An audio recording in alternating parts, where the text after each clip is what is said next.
What's up, guys? Today I'm going to go over my plan on what I intend to put into this HPI Blitz. I'm already digging this thing. I don't know how good I'll be able to make it, but we're definitely going to give it a good shot here. So check this out.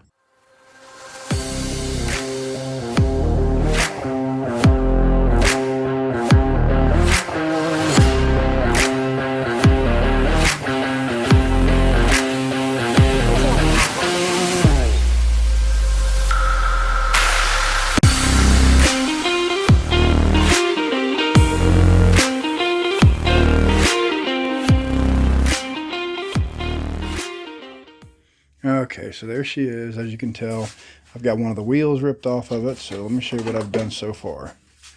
I'll set this over here for now. And we're going to remove the wheel without dropping everything, hopefully. So this is what I've done so far. So this is my Surpass Hobby 3S, and it's I just got to secure it down here pretty good. Let me see what it says here. 2 to 3S LiPo, so if I can focus there, come on. 2 to 3S LiPo, 60 amp. Okay, so that should be plenty for what I'm looking to do here. The last one I did was a 4S little ripper. That was pretty badass, but it was also a lot for it. So I'm going to try 3S on this one. I did end up getting a motor. This is just another one of those cheaper motors. This is the listing here on eBay, and it's a 3900 kV motor. Brushless. I know it says different things on here, but the listing here says it's a 3900, and I do believe that that's what I've got. So it's just your basic motor, and it seems to do pretty well. It's got a decent amount of RPMs here. Let's go down here and show you what the RPM is.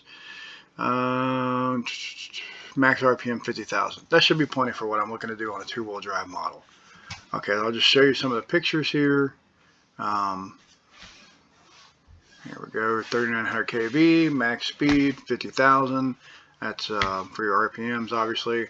Shows you your diameter, the length of it, the axle length, approximate, and the diameter on that as well. Just another picture of it, more pictures of it. Now, what I do like about these cheaper ones here is the motor thing in the front there where all the screws and everything's at. They don't have these really tiny screw holes. I know some of those in the past that I bought had all kinds of different sizes. These, I believe, are pretty standard. Again, just more pictures here.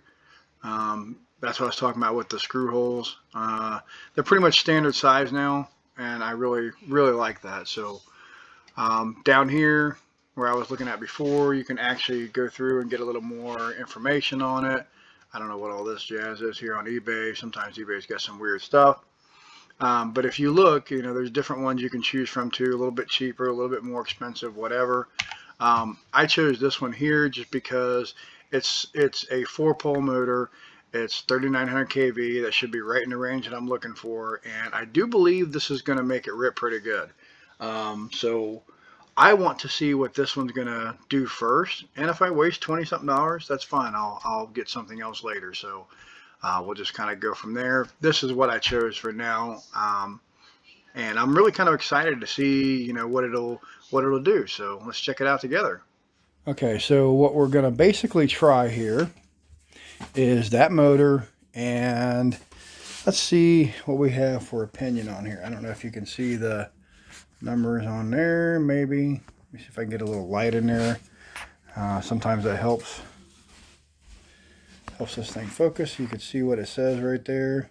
Hopefully you can see that. Maybe 25, 26 tooth. Anyway, that's what I'm going with in there. Turn this light back off here for you. I honestly think that's going to be pretty decent, and I'm going to try this old servo in here, but as you can tell, the wire and stuff on it's kind of nasty. I do have another one over here if that one does not work. This is one of those Amazon deals, 25 kilogram. It's got metal in it, so should be a lot easier to use something like that if I need it. So I'm just going to kind of see, you know, how it goes, and then go from there. All right, so what I'm doing now is I'm basically just installing the cover over top of the gears here. That way if anything were to come off, I'm not going to lose anything. And it's really just as simple as what you see here. There's 2 screws. Trying to bend down and see the other one at the same time. And basically that's all you do is you just run them in. You don't even have to get them that tight. You can if you want, but I mean, I never go real tight with these models. We're going to make sure that our tires are on the correct way and try to get this thing out for a little bit of a rip. See what it'll do. I've got to put a battery in here. Looks like I need a receiver still, so we're going to work on that here. I think I might put this one on the, probably put it on the Dumbo, I think, because the Dumbo has the gyro, and that might be really useful on this car. So I'm trying to get everything switched over to FlySky, but I think for now anyway, just to see what this thing has, I might want to put it on the Dumbo just for the time being. So we'll go ahead and get a receiver in there, get these wheels switched out here, and yeah, then we'll get this thing outside and see what it can do. Okay, so let's go ahead and get this one locked in there. Kind of get things rolling here. And that way we can rip the other side out and fix these ones that are on there backwards. I believe it's the right one in the front here. This one, and then looks like this one. And if you see, normally when you run your car, you want the pattern to go forward. I don't know if you can see that like that. You want it to kind of go this way, not this way. See how the pattern's kind of, actually that both of them's going that way now. So what you want to do is you just want to take the ones that are going forward and face them appropriately. So everything's going forward. It doesn't matter a whole lot unless you're getting like speed runs or something like that. I mean, it will affect your driving. You'll feel it act a little weird, that kind of stuff. But it's not the worst thing in the world. But, you know, you want to be as accurate as you possibly can when you're doing these, especially on a 2-wheel drive model, because you need all the handling and stuff that you can get. So that would definitely help you. And guys, when I clean, this is basically what I use. I use, Simple Green and paper towel. That's pretty much all I use. So what I do is I hit the paper towel, not the RC, and I just kind of wipe where I need to get it pretty good. We'll do that on both sides so we can stick the receiver over here as well. Alright, so now that we've got a good clean surface on there, we'll take another piece of the towel and we'll just wipe it all off. Now I'm rubbing pretty hard, and that's on purpose. I want to make sure that I get everything that I possibly can off of there. Okay, it's still got some dirt and stuff on there, and you're going to have that. I'm not trying to be perfect here with this. So let me get some hot glue on that, and then we'll get outside. Okay, so let's do some battery testing here, see if this will fit. I have a 6,000 milliamp hour Z-Pack, 80C discharge rate. That's a 2S ripper. Then we have a 3S here, an 8,000. This is a 100C pack. I'd like to use this one, but I really don't think it'll fit. So let's try our 2S first. Yep, the 2S is like right on point. Show you what I mean here. So once I get everything in there, it lines up just enough to actually get it fastened down. So I guarantee you this other one's not going to fit. Unless I do some modifications, which I'm not interested in doing right now. Yeah, that's just not going to fit. So I could make some modifications to make it fit, but let's try the 2S out for now and see where it goes. So this pack here is a 6,000 milliamp pack. I've had it for a while. Love this pack. 80C, it's 2-cell.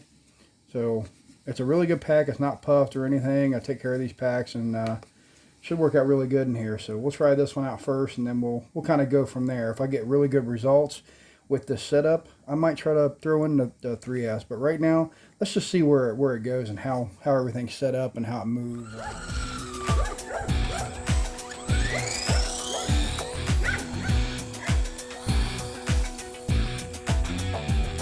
Not terrible.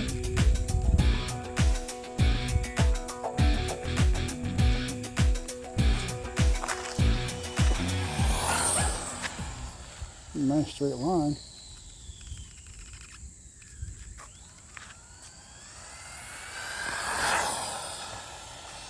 That runs really good straight.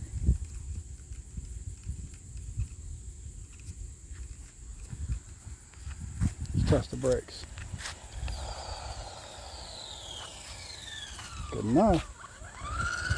Okay, let's do a little off-road. Let's do the hill here.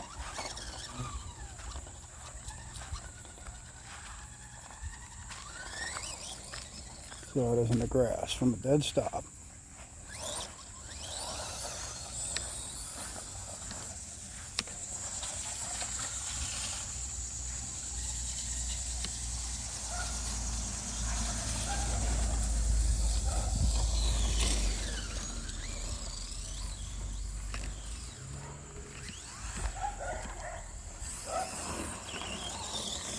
Okay, that's not terrible.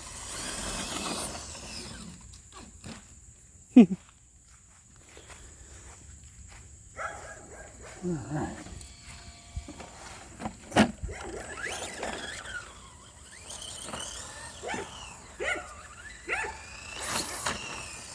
It sounds pretty good.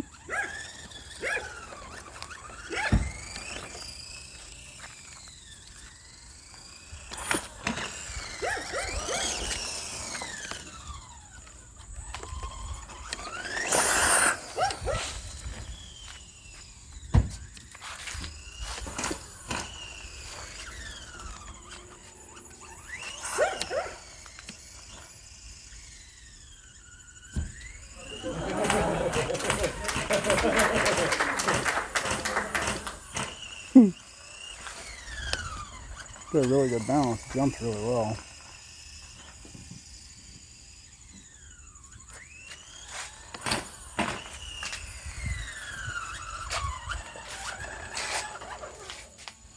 Alright. Alright, so that's pretty much what I would expect from the 2-cell. It's not going to be super fast, so let's pull everything apart here and just kind of do the finger test on the motor. Alright, so let's see. The ESC, cold, motor. It's a tiny bit warm, but nothing really. And collected a leaf. Yeah, so there's plenty of room to gear up. We could probably go with a bigger motor, better ESC or whatever, but I'm going to try this one for a while and see how far I can go with this, you know, just because I already have it and there's no sense in really buying another one as of yet, not when this one's actually working. So yeah, first little test was pretty cool. Probably got maybe 30 mile an hour at the most. But you know, there's a lot of room in there. What I do like about it is this one, believe it or not, is more stable than that one. So already, just messing around with it, it's really, really stable. So that means I could do a lot more with it speed-wise. Because going down the road, I mean, I would just hit it and it's straight. It's real straight. So everything up here, for as much as I don't like to slop, it's tight enough to where it keeps it nice in line. So yeah, we're going to leave the tactic receiver in here for now. We're going to leave all this setup in there for now. Kind of just run it for a while and see how we like it. We'll put a 3-cell in it eventually. I got to charge up one of my smaller 3-cells. The bigger one that I wanted to use will not fit in there. So I could probably take off all this stuff here, but I don't want to go real crazy. We'll just see. We'll see how I can make something fit in there. Eventually, I would like to use the 8,000 milliamp pack, but I just like it because of the weight. It gives it a little more forward bias. So, especially when you're running hard, that gives it a little bit of an advantage to stick to the ground. So, but we'll get that. We'll get that running eventually. For now, that's a cool little first run out of this thing here. I'm kind of liking what I see here.